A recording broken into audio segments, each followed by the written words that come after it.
Untuk teman-teman yang menonton kajian ini, jangan lupa bersalawat kepada Nabi kita Rasulullah Muhammad sallallahu alaihi wasallam.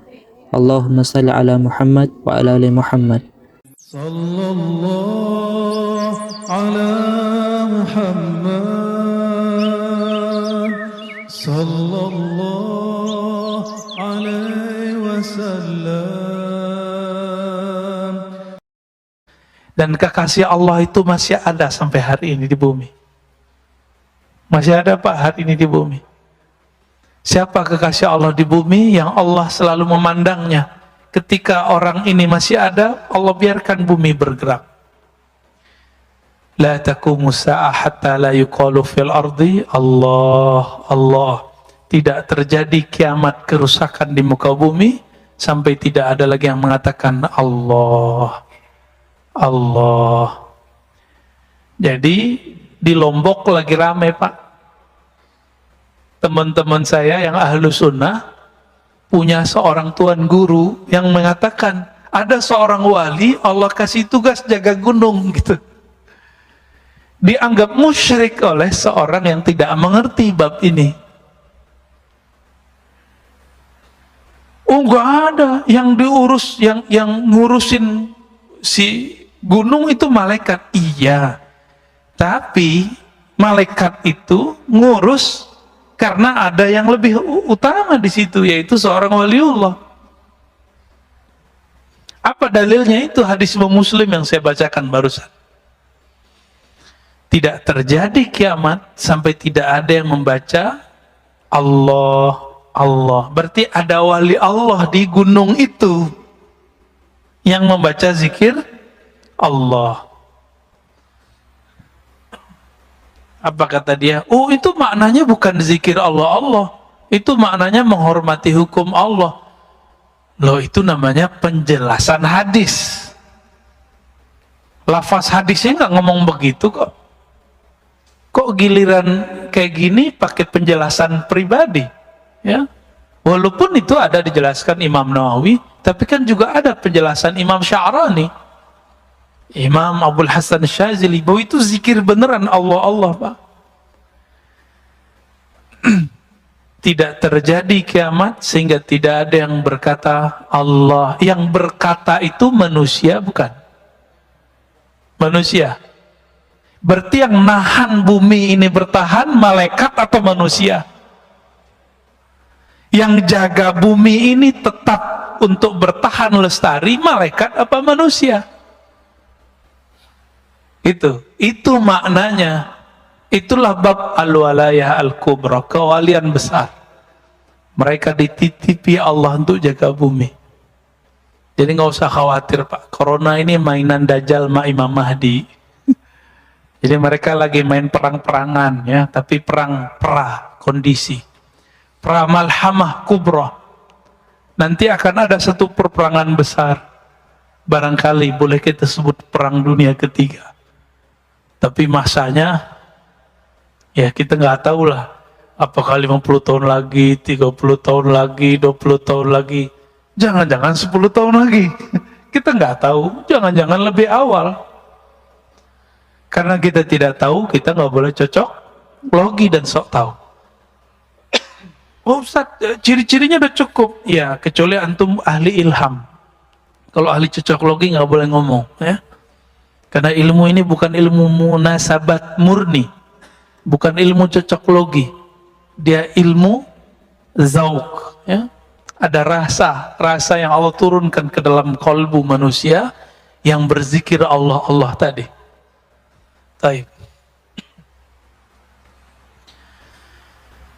Salah satu cara Allah mengenalkan dirinya kepada hamba, Allah buat suatu skenario, diciptakan satu makhluk, lalu si hamba ketakutan. Dan itu ditulis dalam kitab Al-Hikam. Bismillahirrahmanirrahim. Wa bisanadina al-muttasil al-imam al-arif billah ibn Ata'illah Sakandari qadasallahu sirrahu qala mata awhashaka min khalqih fa'alam annahu yuridu an yaftaha laka babal uns bih. Mata awhashaka min khalqih. Kapanpun, saat kapanpun dia membuat engkau takut karena makhluknya, aw hasyaka, membuat kamu ketakutan, min khalqih, karena satu makhluknya. Saya mau tanya, corona makhluk Allah atau dia diciptakan oleh selain Allah? Allah itu sebutan Tuhan. Orang Arab, orang-orang ahlu kitab menyebutnya Allah. Yahudi menyebutnya Yahu dalam bahasa Arab, dalam bahasa Ibraninya Yahweh. Wahai dia, wahai beliau. Karena Yahudi tidak berani menyebut kata Allah. Tapi Yahudi pengikut Nabiullah Isa menyebutnya dengan El lima sabaktani. El Allah sama. Maka Allahumma itu bukan asli Arab. Itu adalah bahasa Ibrani tua, bahkan Suryaniyah lama yang dulu pernah dipakai Sayyidina Adam sebelum ada bahasa Ibrani dan bahasa Arab. Itu beliau sudah pakai bahasa tua, bahasa Aramaik, namanya bahasa Aram ya. Itu penyebutan aja ya. Setiap kali dia membuat kamu ketakutan karena corona, nah, kira-kira begitu terjemahan hari ininya. Sekarang zaman corona Pak ya, atau dengan virus apapun, atau dengan preman siapapun, atau dengan penguasa yang jahat manapun, atau dengan para teroris manapun gitu. Fa'alam, maka ketahuilah, annahu yurid, bahwasannya dia sedang ingin yaftah babal uns, yaftah laka babal uns, membuka bagimu satu pintu ma'rifatullah bernama unsiyah. Apa arti unsiyah? Unsiyah artinya keintiman. Keintiman. Kadang-kadang orang takut dengan corona, tapi ada yang lebih berbahaya, yang lebih menakutkan. Takut karena maksiat, takut karena pernah bermaksiat. Semua kita pernah maksiat nggak Pak? Bener. Mas, semua kita nggak ada yang nggak bermaksiat, maka nggak usah sok suci. Pernah maksiat nggak? Pernah maksiat. Nggak maksiat mata, maksiat telinga. Nggak maksiat telinga, maksiat lisan. Nggak maksiat lisan, maksiat kalbu. Kalaupun kita nggak maksiat secara zahir, kita maksiat dalam batin. Ustadz, saya nggak pernah iri, oke. Saya nggak pernah sombong, oke. Tapi pernah lupa nggak kepada Allah? Semua kita pernah lupa kepada Allah. Itu dosa juga Pak. Pernah merasa lebih pintar dari orang nggak? Sering, tiap hari ya. Itu dosa apa namanya? Itu dosa besar loh Pak. Kibir. Itu dosa besar, bukan dosa kecil. Saya pernah diizinkan Allah mentalkin seorang ulama. Banyak, ada beberapa ulama-ulama muda, ulama senior. Itu diajak istighfar nggak ada efek. Nggak ada efek. Ayo Ustadz, ayo Pak Kiai, ayo kita istighfar. Nggak ada efek dia. Orang udah nangis-nangis semua, dia nggak nangis-nangis. Ternyata satu masalahnya, dia merasa lebih pintar dari saya. Akhirnya di dalam hati ada ilham masuk. Coba ajak istighfar daripada merasa lebih pintar. Maka kita istighfar, astagfirullah, ya Allah ampuni dosaku karena aku merasa lebih pintar daripada orang lain. Langsung Mak nangis. Berarti dosa yang tidak terlihat karena merasa pintar ini lebih susah ditobatkan. Ini mohon maaf nih, yang narkoba gampang Pak tobatnya. Antum tobat nggak ngulangin, tinggalkan komunitas, Allah terima. Pernah minum khamar, Allah gampang itu. Orang melakukan zina, gampang tobatnya. Tapi kalau dosa sombong, susah tobatnya. Antum kalau ada rasa sombong, nggak mau dengerin saya. Maka salah satu ciri-ciri orang sudah tidak sombong, dia mau dengerin orang lain. Maka kepada para ustadz, para da'i, jangan ceramah mulu, sesekali jadi mustami. Imam Ahmad mengatakan, ciri-ciri orang alim itu, dia mau belajar kepada yang lebih besar, sepantaran, dan yang lebih kecil.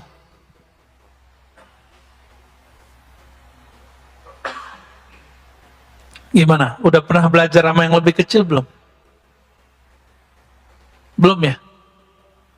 Umurnya, gelarnya, fisiknya,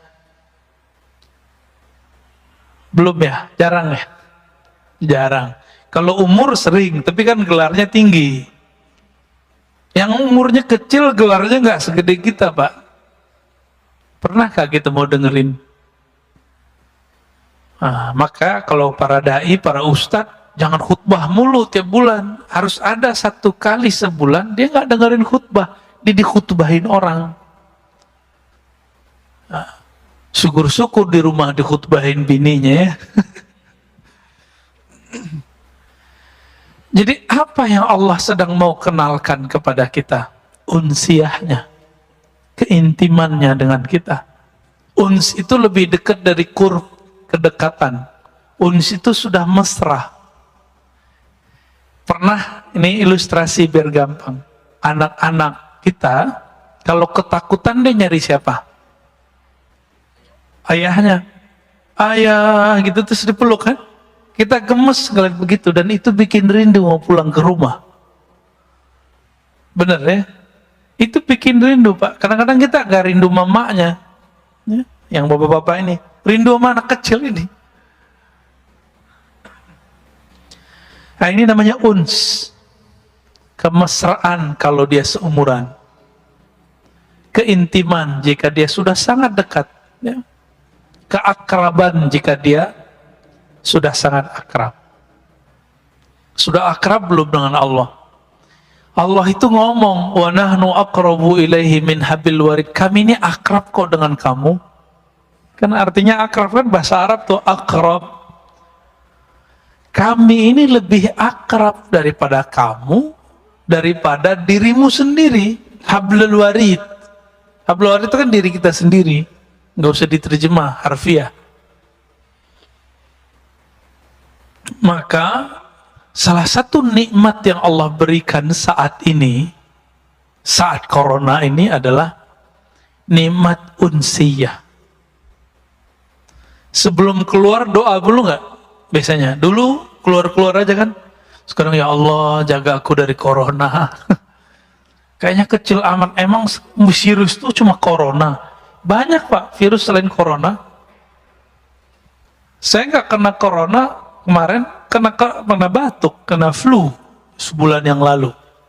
Sekarang sisa batuk kering dikit batuk. Ini bukan batuk corona loh Pak ya. Saya udah pernah corona setahun lalu. Ya kalau versi Ustadz Fulan kan kena corona munafik. Berarti saya munafik Pak. Ya nggak usah jauh-jauh nuduh orang munafik, kita munafik. Tapi kan tega amat nuduh begitu. Kiai kita banyak yang meninggal karena corona. Emang mereka munafik? Habis yang bilang munafik kena corona dia. Ya salam.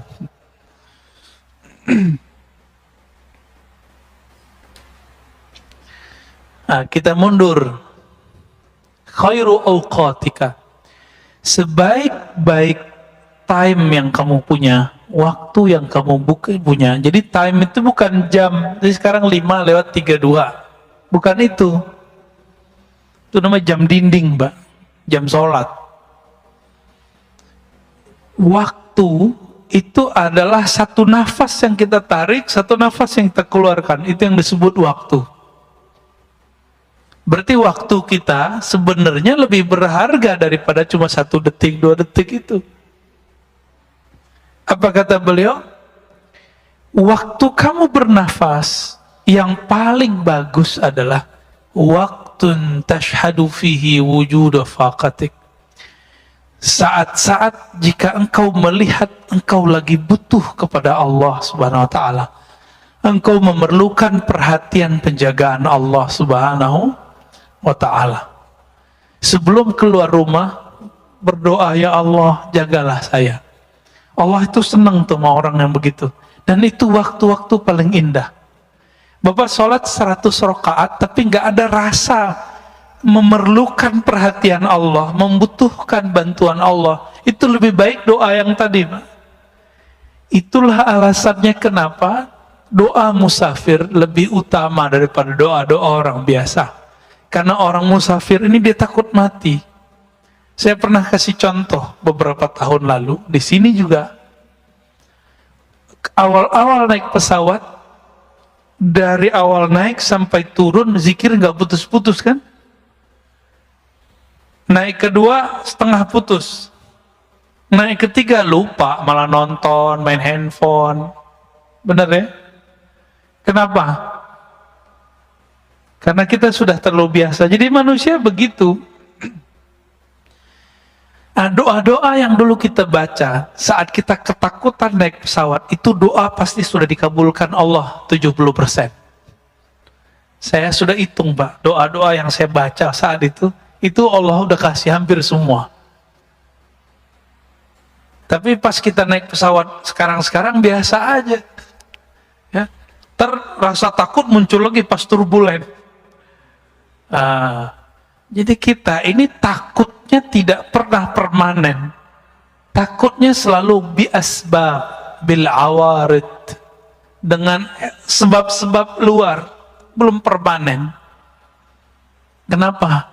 Nama Allah belum nancap di dalam kolbu. Jadi kita takutnya kepada Allah masih karena faktor-faktor dari luar, belum karena kenal kepada Allah. Orang ini belum disebut arif billah, belum disebut kenal kepada Allah, ya. Baru disebut takwa, dia takut kepada Allah. Jadi waktu kamu terbaik, waktu kita terbaik yang Allah lihat, di saat kolbu ini merasa butuh kepada ampunan Allah, bantuan Allah, wa turaddu fihi ila wujudi dhillatik. Dan waktu kedua, waktu saat engkau merasa tercampakkan di tempat yang hina. Itulah sebabnya orang yang maksiat merasa hina, Allah lebih sayang daripada orang yang taat merasa suci. Jadi saya katakan, wahai diri yang pernah bermaksiat, jangan putus asa kepada Allah. Tapi jangan-jangan itulah saat Allah suka melihat kamu. Beberapa orang nggak pernah maksiat secara zahir. Matanya dulu jaga, tangannya dijaga, semua dijaga.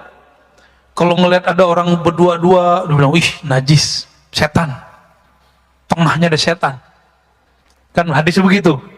Kalau berdua, ketiganya setan.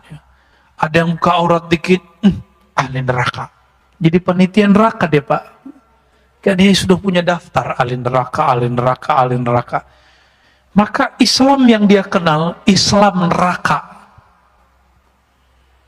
Ini orang begini ini berbahaya. Sangat-sangat berbahaya. Mungkin dia korban pendidikan neraka. Ya. Dulu waktu kecilnya orang tuanya bilang, sholat. Kalau nggak sholat neraka. Nah, digituin dulu kali sama orang tuanya. Nih jangan-jangan nih orang tuanya begini-gini nih. Ini antum horor-horor nih wajahnya. Kalau udah ngaji hikam nggak gitu lagi ngajar anak. Ya, ngajar anak bukan dengan ancaman. Ngajar anak dengan pujian dan reward. Kasih dia harapan. Anak soleh bangun. Itu anak kecil lebih senang pada gituin. Anak soleh bangun. Anak papa bangun. Ahli sorga bangun. Gitu Pak. Cara bangunnya itu dia cepat bangun.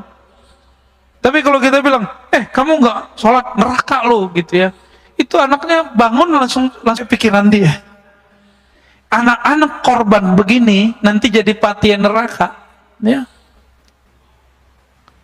Dia sendiri nggak tahu nasib dia gimana kan. Banyak orang begitu hari ini. Banyak. Pada kita ini buta ya. Betapa tidak buta. Setiap surat dalam Al-Quran, cari surat At-Taubah, semua memulai dengan Allah mengenalkan diri dan kata Rahman, Rahim, Rahman, Rahim. Emang nggak baca? Emang nggak dengar? Jangan-jangan kita kalhimar yahmilu asfara. Ya, seperti himar. Ya, binatang himar. Apa terjemahan himar? Keledai. Ya. Yang dia memikul kitab-kitab, tapi dia nggak tahu apa yang dia pikul. Jangan-jangan begitu. Baca Quran makanya, ini mohon maaf loh Pak ya, ini ngajinya agak beda. Saya itu nggak ngajak orang khataman Quran banyak-banyak, seperti Imam Syafi'i. Kan kalau Imam Syafi'i baca Quran ngerti, maka beliau emang afdolnya baca Quran banyak-banyak. Selama 4 tahun di Mesir, beliau khatam 4.000 kali. Itu setahun 1.000. Coba bagi sebulan berapa kali itu? Antum hitung sendiri ya. Capek ngitungnya. Ini dari kemarin, dari kecil sampai sekarang, kalau kita hitung itu khataman, kita nggak nyampe, Pak. Kita didoktrin kurang sempurna.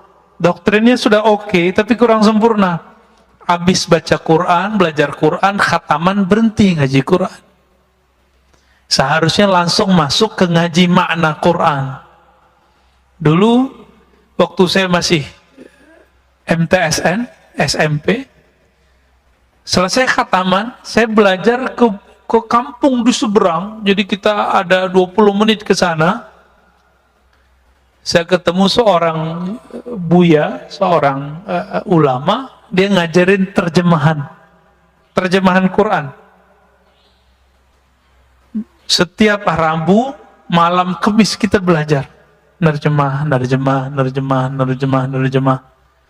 Karena keberkahan itulah saya bisa baca kitab sekarang.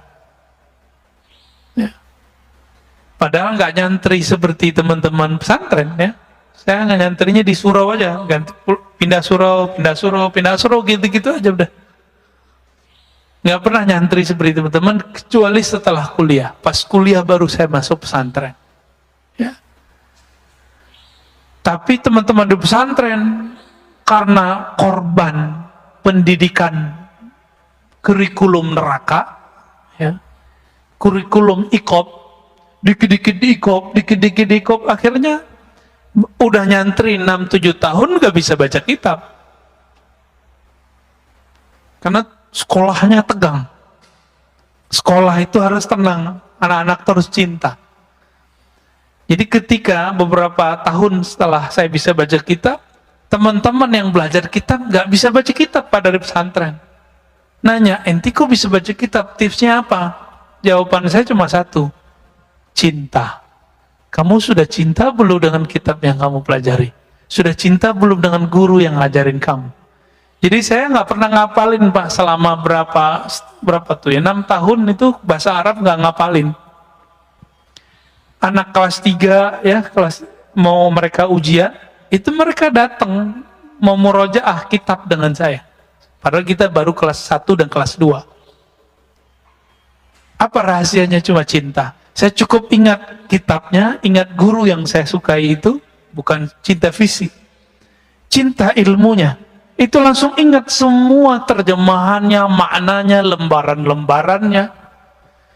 Maka kalau ingin mengajari anak supaya pinter, jangan diajari dengan ancaman. Ajari dia mencintai ilmu yang dia pelajari. Baik. Jadi kapan saat-saat yang paling Allah suka? Bukan saat kita puasa 1000 kali, puasa 1000 hari, sholat 1000 rakaat, enggak.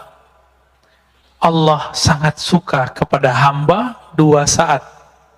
Pertama, saat dia menyaksikan si hamba itu butuh kepada Allah. Berarti Allah ini sangat suka jika hamba itu bermanja-manja kepadanya. Apakah sudah bermanja-manja kepada Allah malam tadi?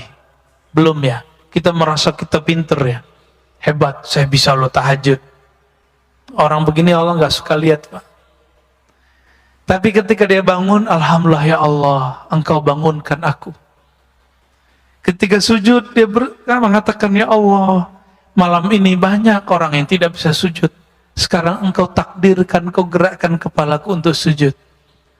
Dibaca ayat, dia katakan, ya Allah, lidah ini banyak dosa, tapi Allah izinkan membaca namamu. Nama Allah berat nggak? Saya udah pernah nyebut ini, Pak. Nama Allah berat nggak? Kurang berat apa? Nama ini jika ada di bumi, satu orang jadi bumi nggak jadi kiamat. Maka orang yang paling sakti di dunia bukan orang yang kebal, bukan orang yang pindah tempat sesaat. Orang paling sakti di dunia, orang yang di kolbunya ada nama Allah. Allah itu. Semakin banyak nama Allah di kolbu, semakin orang ini sakti di sisi Allah, bukan di sisi makhluk Allah. Jadi antum itu nggak sakti kalau nggak bisa nahan kiamat. Kalau cuma bisa nahan debus doang mah biasa itu. Ya.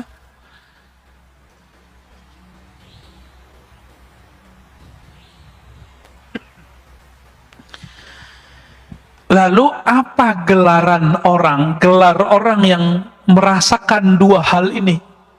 Merasa butuh kepada Allah, memerlukan Allah, dan merasa hina di hadapan Allah. Apa sebutan orang ini? Sebutannya Abdullah, hamba Allah. Maka antum coba lihat, ini gelar Nabi loh ya. Jadi Nabi itu, ini sering dipahami terhadap tasawuf. Orang nuduh Imam Al-Hakim At-Tirmizi, ahli hadis yang sufi, Ibn Arabi yang sufi, mengatakan wali lebih tinggi dari kenabiannya. Karena setiap nabi itu pasti wali. Setiap rasul pasti nabi. Kewalian itu inti dari seorang nabi. Ala inna awliya Allah la khawfun alaihim wa lahum yahzanun. Ketahuilah sungguhnya wali-wali Allah. Apa arti wali Allah? Kekasih. Maka kewalian itu artinya kekasih. Bab cintanya seorang wali itu lebih tinggi daripada bab nubuatnya, gitu maksudnya. Bukan berarti seorang wali yang bukan nabi lebih tinggi daripada seorang nabi. Itu keliru besar. Nggak ada begitu di kitab Fususul Hikam. Imam Ibn Arabi tidak pernah mengatakan itu. Tanda orang yang menuduh Ibn Arabi mengatakan nabi lebih mulia, wali lebih mulia daripada nabi, dia tidak khatam satu kitab tipis, separuh kitab ini Pak, kitabnya Fususul Hikam judulnya. Kitab tipis saja nggak khatam, gimana kitab yang 9 jilid Al-Futuhat Al-Makkiyah. Terus nuduh. Jadi betapa banyak hari ini orang-orang yang sudah alim dan satu ilmu, tapi dia bodoh dalam ilmu lain, lalu dia tolak ilmu itu. Dan itu sudah ada sejak zaman dahulu. Maka kemarin kita ngaji dengan beberapa komunitas teman-teman kita, ngaji kitab judulnya Risalah Al-Laduniyah karya Al-Imam Hujjatul Islam Abu Hamid Al-Ghazali. Beliau menceritakan latar belakang menulis kitab Risalah Laduniyah itu. Apa kata beliau? Ada teman saya datang melaporkan lawan debatnya yang mengatakan ilmu itu cuma ilmu yang tertulis di kitab. Yang nggak tertulis di kitab yang kita pahami sekarang berarti nggak ada, ilmu ngada-ngada gitu. Maka belum nulis kitab Ar-Risalah Al-Laduniyah. Ini saya mau nanya Pak, ilmu itu yang di kitab ini atau yang dalam hati saya? Maka kitab ini antum bawa, antum langsung berilmu nggak? Seandainya ilmu itu di kitab, coba bawa kitab ini, antum langsung berilmu. Enggak, ilmu enggak di sini. Ilmu itu ada di dada seorang yang berilmu. Coba, kalau yang pakai levis itu ustadz lagi mau khutbah, kira-kira diturunin orang nggak, Pak? Panitia langsung turun tangan. Lu ustadz beneran. Digituin paling ya. Temen saya hafiz Quran, cuma dia levis mulu, Pak, nggak pakai kopiah. Ada jadwal, dia jadi imam. Pengurus bilang, imam kok begini? Emang saya begini, katanya. Ya udah, ente nggak usah jadi imam. Marah juga tuh panitianya. Karena konsep orang awam, imam itu pakaiannya khas. Ya begitu, harus ya kayak gini lah ya. Pakai jubah luar, pakai gamis, pakai baju koko. Padahal baju koko mah bajunya Ahok tuh ya. Koko mah Ahok sama nggak tuh? Sama, Pak. Koko kan kakak, bahasanya orang Chinese ya. Baik. Di Quran ya banyak sekali ayat yang menyebutkan kata hamba sebagai makom tinggi para nabi. Ayat yang paling sering kita hafal musim Isra Mi'raj. Subhanalladzi asra bi 'abdihi laila. Maha suci, maha hebat Allah yang memperjalankan hambanya. Terus Nabi Ibrahim, wazkur ibadana Ibrahimah. Maka ingatlah hamba kami yang bernama siapa? Ibrahim. Ya. Wazkur abdana Dawud. Ya. Ingatlah hamba kami Dawud, Ishak, Yakub, Ayub. Itu disebut gelarnya abd. Begitu ya dalam surat 38 mulai dari ayat 17, 45 dan itu berulang-ulang. Ingatlah hamba kami, ingatlah hamba kami. Maka diterjemahkan dalam bahasa hikam, sebaik-baik waktu kamu adalah saat kamu jadi hambanya. Itu terjemahan bebasnya. Ya. Baik. Gimana Pak Mirwan, udah sehat? Kena COVID, Pak.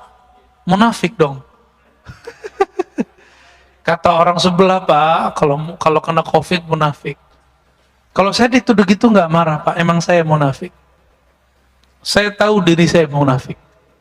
Allah suruh banyak zikir, kita dikit zikirnya. Ya kan? Allah suruh sedekah, kita sedikit sedekahnya. Allah suruh senyum, kita sedikit senyumnya. Benar nggak kita munafik? Oh, kalau mereka orang suci, Pak, mereka nggak perlu ya. Tapi kalau datang COVID langsung habis deh. Gimana? Langsung tanya jawab atau gimana? Atau langsung hikam? Kayaknya lanjut hikam ya. Ini bagian akhir lah ya. Ciri-ciri doa kita langsung diijabah Allah. Mata atlaqa lisanaka bit-talab fa'alam annahu yuridu ayyu'tiyaka. Kapanpun saatnya atlaqa, Allah mengitlakkan. Apa arti itlak? Melancarkan lisanmu sehingga tidak ada beban dalam melafazkannya, dalam memintanya. Fa'alam, maka ketahuilah saat itu Allah sudah langsung menjawab. Saya mau tanya lagi, Pak, adakah di dunia gerakan yang bukan digerakkan Allah? Ada nggak?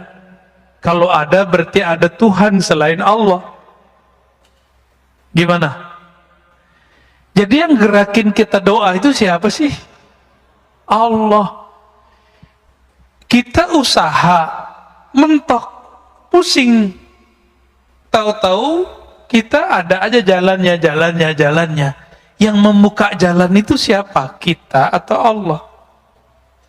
Oh, itu kan koneksi saya, Ustaz. Kita sudah menuhankan diri sendiri.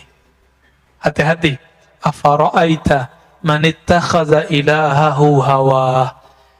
Maka apakah engkau melihat orang yang menjadikan Tuhan dia, pujaan-pujaan dia, yang dia puja-puji itu dirinya sendiri. Jika orang alim, dia merasa dirinya pinter. Tuh lihat saya, jamaah saya banyak. Gitu. Tuh lihat saya, ilmu saya banyak. Nah, orang begini sudah menuhankan dirinya. Mau dia gelarnya mursyid, mau gelarnya doktor, LCMA, kiai 1000 kali, itu tetap di dalamnya iblis. Orang yang memuji-muji dirinya sendiri, itu iblis, Pak. Nauzubillah min dzalik. Kecuali dia memulangkan pujian itu kepada Allah Subhanahu wa ta'ala. Yang berhak dipuji siapa? Allah. Ya. Maka orang yang memuji dan memusuhi kita, itu gerakan dari Allah. Marah gak Allah menggerakkan? Marah gak? Maka jangan terlalu senang dipuji orang, jangan sedih juga kalau dicaci maki orang, karena itu semuanya gerakan dari Allah. Wa ma tasyauna illa ayyasha Allah. Tidaklah engkau berkehendak kecuali kehendakmu tunduk kepada kehendak Allah Subhanahu wa taala. Ada seorang anak muda, belagunya bukan main ngomong kepada saya, ya. Kita ngaji hikam, dia seorang marketing. Dia bilang, Ustadz itu nggak ngerti ilmu marketing. Oh iya, terus gimana? Marketing itu kita harus campaign, iklan, bla bla bla bla, segala macam dia ngomong. Setengah jam dia ngaji hikam, Pak, jadinya. Hikam malah dia. Oh gitu ya, saya yayain aja. Ya. Karena orangnya udah nggak bisa masuk, jadi udah defense. Ya. Sekali doang ikut kajian kita udah nggak mau ikut lagi. Kita ngasih rahasia rezeki biar dia nggak terlalu nafsu, terobsesi. Ntar kalau dia terobsesi tinggi, merasa ilmu marketingnya yang bikin laku, gagal, Pak, stres. Makanya banyak orang marketing tuh stres. Tiap hari itu lebih stres dari tukang cangkul, Pak. Orang nyangkul di sawah, pulang-pulang capek, tidur. Orang marketing udah jam 1 malam masih mikirin besok kayak ngapain gitu. Nggak keringetan, malah kerja di bawah AC. Tapi pikirannya tertekan terus, ya. Gimana? Pakai kecerdasan dia. Sahabat saya jadi fundraiser di salah satu lembaga zakat terkenal di Indonesia. Orang tamatan kuliah dakwah, Pak. Nggak ngerti ilmu marketing versi ilmu marketing konservatif sekuler. Konvensional lah istilahnya, ya. Karena sekarang ada istilahnya hukum positif, bank konvensional gitu, ya. Ini nggak punya tuh ilmu begitu. Tapi ketika dia jadi direktur fundraising, kenaikan fundraising itu melewati direktur-direktur sebelumnya yang ahli manajemen dan ahli marketing. Saya candain, ente pegangannya apa gitu? Ente pakai pelet ya gitu? Candain ya, Pak? Enggak, saya cuma pakai roti bulhadar, roti bulatos aja, Ustadz, katanya. Maksud roti bulhadar, roti bulatos isinya apa? Roti bulhadar, roti bulatos yang kita baca tadi. Saat-saat dia merasa butuh, memerlukan campur tangan Allah, itulah marketing paling hebat, Pak. Bapak kalau nggak percaya datang ke Majestic, ya. Ini ada sahabat saya di situ, dia punya butik dan batik, ya. Terus punya food court. Saya tanya, kamu pakai online nggak? Jauh sebelum zaman online begini nih. Enggak, Ustaz, saya online ilallah, katanya. Loh, maksudnya gimana tuh, Mas? Gitu. Saya itu, Ustaz, punya karyawan 40-an orang. Kami semuanya menghidupkan channel sholat duha, katanya. Terus kalau kami doa, orang kan doa, jika ya Allah, jika rezeki kami di langit, turunkanlah, di bumi keluarkanlah, jika jauh dekatkanlah, kan begitu. Kalau kami lebih eksplisit, Ustaz, jika di langit ya Allah turunkan ke toko kami. Sebutin Pak tokonya. Jika di bumi maka keluarkanlah antar ke toko kami. Yang minta sehari itu jadi mereka sip-sipan sholat duhanya. Gantian. Jadi mulai dari jam 8 sampai jam 11 nggak berhenti tuh orang sholat duha. Mirip-mirip seperti ahbab tabligh, kalau mau jauhlah ada ahli zikirnya di pojok masjid. Serius Pak, sama. Lah ini marketing langit ini. Bisa begitu, dan ada aja yang datang. Ada aja yang datang. Dia beli batik 80 juta Pak. Kain doang. Udah robek dikit tuh. Dibeli 80 juta. Kata istrinya, ente bahlul juga ya. Ngapain dibeli begini-ginian? Gitu kira-kira terjemahan bahasa aneh loh ya. Bukan bahasa beliau. Tahu-tahu udah lama dia nggak minat mau dijual. Tapi feelingnya ini sudah ada sahibnya nih. Yang bakal jadi tuan. Ini.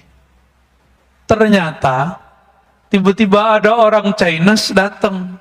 Dia lagi nyari batik-batik lama yang dulu apa istilahnya? Ya ditulis oleh moyang-moyangnya dulu. Ketemu berdesir, ditawar Pak, 2 kali lipat. Dilepas.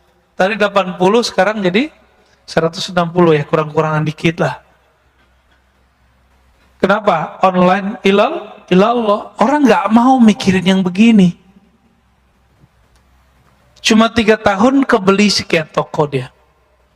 Di depannya orang jualan udah 20 tahun begitu-gitu aja. Pak pasti pakai gerobak.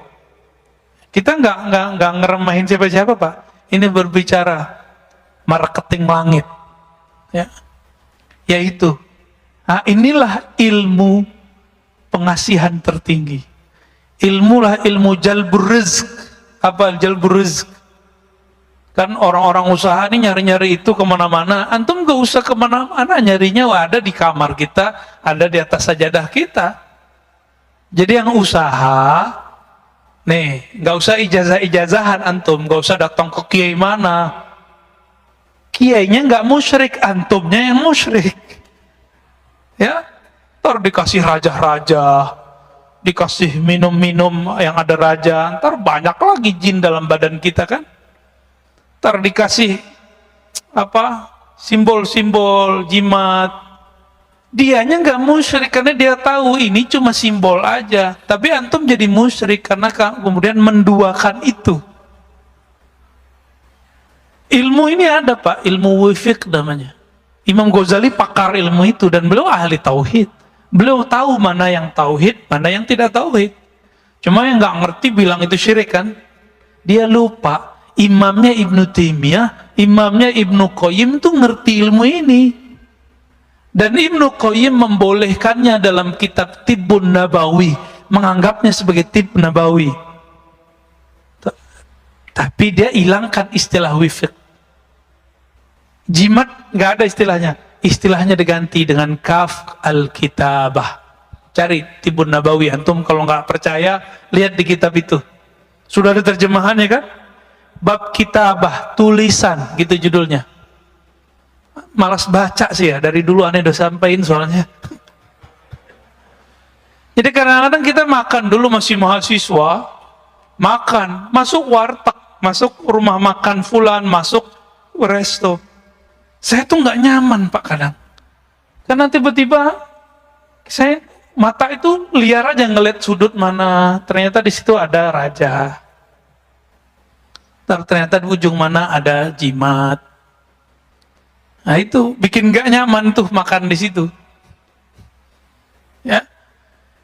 Maka teman-teman praktisi hikmah pun tolong ajari kliennya, muridnya, santrinya tauhid, baru diajarin itu wifiq. Kalau nggak usah deh. Ntar jadi musyrik ntar ya. Ajarin ini aja nih ya, sholat duha. Ya. Salat duha. Saya punya guru nih terakhir ya sebelum tanya jawab. Ada tanya jawab Pak Mirwan? Ada ya? Guru saya dari remaja umur belasan tahun nggak pernah ninggalin duha, Pak. Itu kalau pagi-pagi beliau beli telur atau beli makanan untuk anak-anaknya, kalau belanja di toko kelontong, itu toko itu laku sampai malam, Pak. Kenapa? Berkah sholat dia. Dimanapun dia jalan, diberkahi Allah. Ada dalilnya nggak tuh? Musyrik nggak tuh? Baca kitab biar nggak jadi musyrik. Dalam kitab Ibnu Mubarak, kitab Az-Zuhud, disebutkan bahwa jika ada seorang yang berzikir atau yang berjalan ke majelis ilmu atau berjalan ke masjid Allah, itu bongkahan bumi, debu-debu yang kita injak, dia berkata, wahai tanah di sampingku, saksikan aku diinjak oleh hamba Allah. Senang dia, Pak. Jadi kalau dibalik gimana? Kalau kita maksiat di bumi Allah, itu bumi ngutuk-ngutuk kita, Pak. Oi, cepetan pergi, gitu. Semoga kamu ketahuan. Kita ketakutan kalau kita maksiat, Pak. Allahumma sholli ala nabiyina Muhammad. Di dalam Al-Quran surat Ali Imran sebagai ayat pamungkas daripada hikam ini, Allah Subhanahu wa taala berfirman, "Wa laqad nasarakumullah bi Badrin wa antum adillah." Sungguh Allah telah membantu kalian bi Badrin saat perang Badar. Pakai bi, Pak, bukan pakai fi. Ini campur tangan Allah ini lebih dahsyat. Ini yang mengerti ilmu balaghah, ini faham maksud bi di situ. Wa antum adillah. Saat itu kamu merasa hina, merasa lemah, merasa butuh bantuan Allah Subhanahu wa taala. Maka jika berdoa, berdoalah dengan rasa hina. Jika berzikir, berzikirlah dengan merasa rendah diri kepada Allah Subhanahu wa taala. Baik, kira-kira gitu Bapak Saudara mukan Allah. Kalau ada yang mau didiskusikan, mau ditanyakan, tafadhol.